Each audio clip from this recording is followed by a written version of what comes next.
All right, here we go. 5.2, formulas of compounds. We're going to put that knowledge of the molar mass to use now in trying to develop an understanding of how we can figure out what the formulas of certain compounds are. Okay, so sometimes a chemical reaction gives us a product that we've never obtained before. We get some totally new stuff, and sometimes this is on purpose, and sometimes it's not.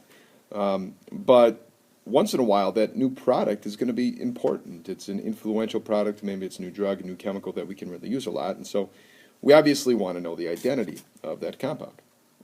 So it's up to the chemist now to determine the identity of said compound. And in order to do that, there's two things that the chemist needs to understand. He needs to understand, or she needs to understand, which elements are present and how many of each element is present. The word present, I think, is hidden underneath my little mad chemist. So those are the two things that the chemist has to figure out. If he does that, he's going to be able to determine what we call the empirical formula.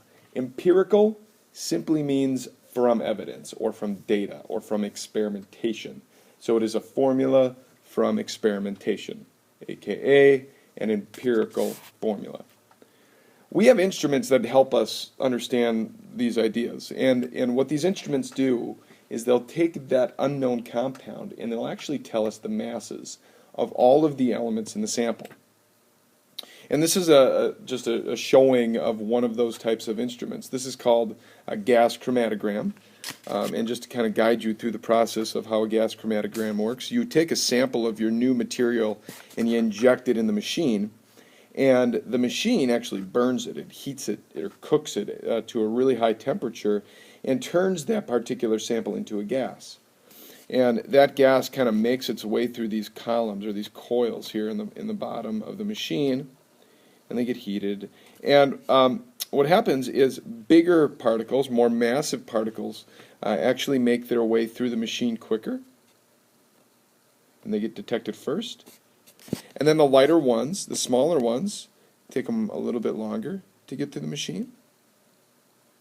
And then the smallest of them take even longer to get through the machine. These are the purple ones are the smallest ones. Even longer to get to the machine. But they all make it to the machine. And then the detector can detect, well, exactly like what is the mass of the materials that are coming through the actual detector, or the amounts, not exactly the mass, but the amounts by percentage. So the detector does all of that. It's kind of neat. So once we have the masses of the elements in the samples, we can now develop that empirical formula, essentially the name of the compound.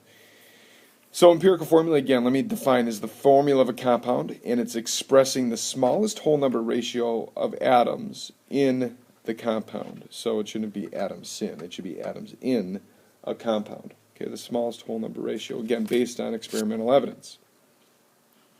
And here's how we're going to find empirical formulas using these masses of the elements that we found. First of all, we'll have to obtain the mass of each element present in grams. You have done that in lab number 7.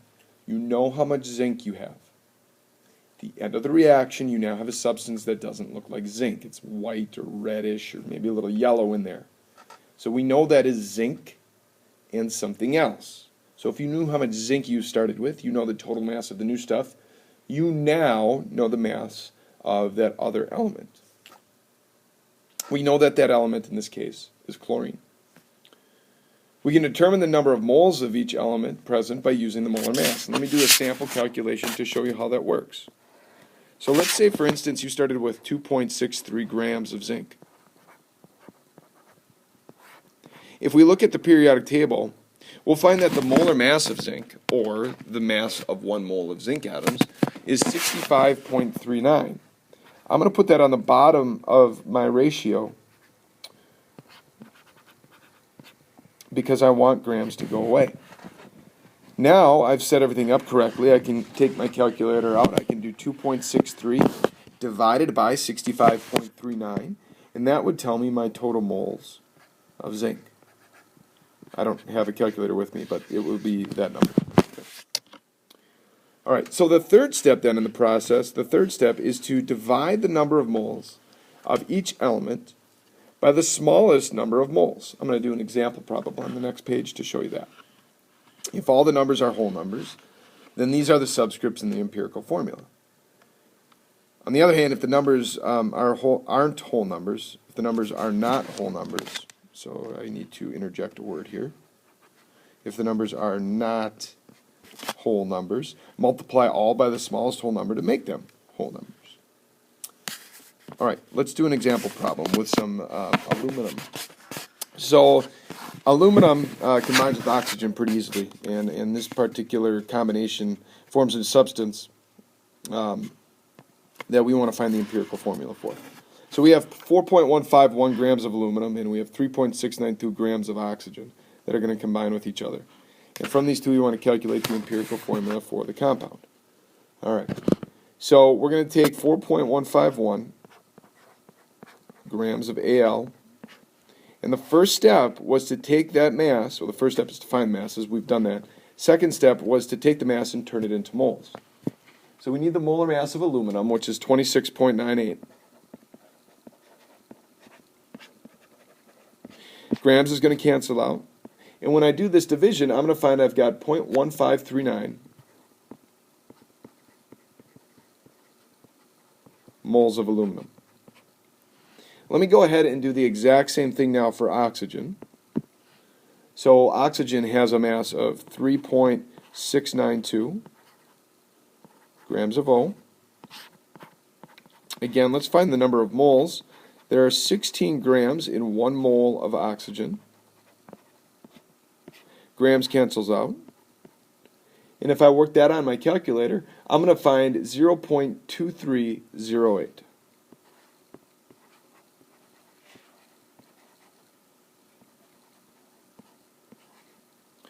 Now, my next step is to divide by the smallest number. Well, in this case, 0.1539 is smaller than 0.2308. So I'll divide this by 0.1539.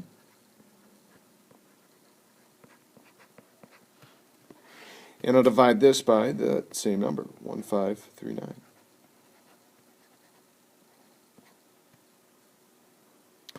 What do I get? Up here it's easy. I get 1. Down here not so much. I get 1.5. Those half numbers can't exist.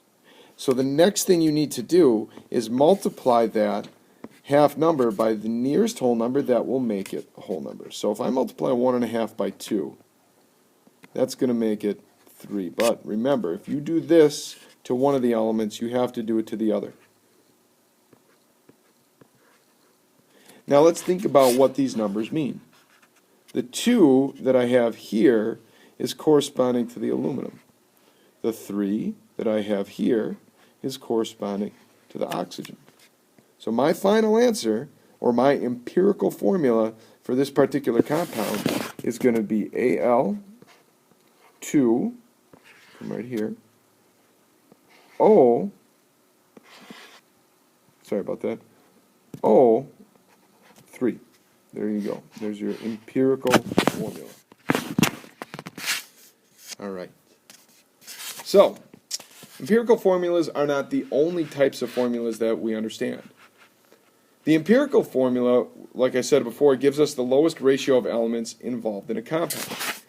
So empirical formulas are really good for compounds that form things like these, or what we call a lattice structure. So the orange arrow is pointing to a figure that is representing salt, or sodium chloride. You can think of each one of the green things there as being a chlorine atom, and each one of the purple things as being a sodium atom. And when they combine with each other, they don't just combine with one sodium and one chlorine. They combine with a huge number of sodiums and a huge number of chlorines in a nice 1-to-1 ratio. So when we write the formula for these things, we don't obviously want to write Na 1 million and Cl 1 million, because that's going to take a while. We just go ahead and write the lowest ratio, NaCl. Okay, that's kind of neat. But on the other hand, different compounds can have the same empirical formulas, but totally different compounds. They might actually be different. Well, how can that happen? Well, let me give you an example. CH2. and C6H12O6. Now, the thing on the right, the C6H12O6, doesn't seem to be correct because we've kind of taken the lowest ratio, and C6H12O6 isn't the lowest ratio. You would think C6H12O6 would reduce to this. I'll show you why that doesn't happen in this case. Both of these things have the same exact empirical formulas. They reduce the subscripts, and you see the one on the right equals the one on the left. But unfortunately, they're totally different materials. The thing on the left, CH2, is more commonly, CH2O, is more commonly known as formaldehyde. Formaldehyde is the stuff that we used to pickle organs and brains in to keep them fresh, or dissecting frogs to keep them fresh. We would put it in formaldehyde. The stuff on the right is known as glucose. If you have ever taken one of those energy gel packets to kind of give you a bolt of energy while you're working out, there's glucose inside of there. Sugar is made up of a couple of glucose molecules. Glucose itself is a sugar. So you can probably get the point here. The glucose and the formaldehyde, totally different. I don't mind eating the glucose. I totally mind eating the formaldehyde. One's going to kill me, this one, and one's going to just give me energy, that one. Okay? So we've kind of run into an issue here. We need a new type of formula to differentiate between these two things, because you can imagine, if I ask you for some CH2O, and I'm going to drink it or eat it, and you give me formaldehyde, bad things are going to happen. So along comes something called the molecular formula. The molecular formula states the actual number of atoms in the particular compound. So what you're seeing here with the C6H12O6 is a molecular formula. This type of formula is very convenient for compounds that do not exist as lattice structures, but instead exist as singular molecules.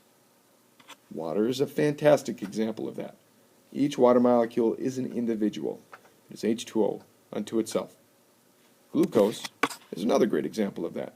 Each C6H12O6 is a molecule unto itself. Glucose does not form that type of lattice structure. So, in order to do this, we need the actual compound's molar mass to find a molecular formula. Let's give an example of how this is going to work.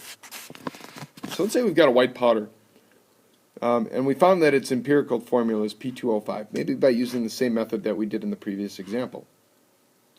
The compound has a molar mass of 283.88 grams per mole. We can figure that out by using a different technique called mass spectrometry. Now we want to find out what the molecular formula is. This guy right here is not the molecular formula.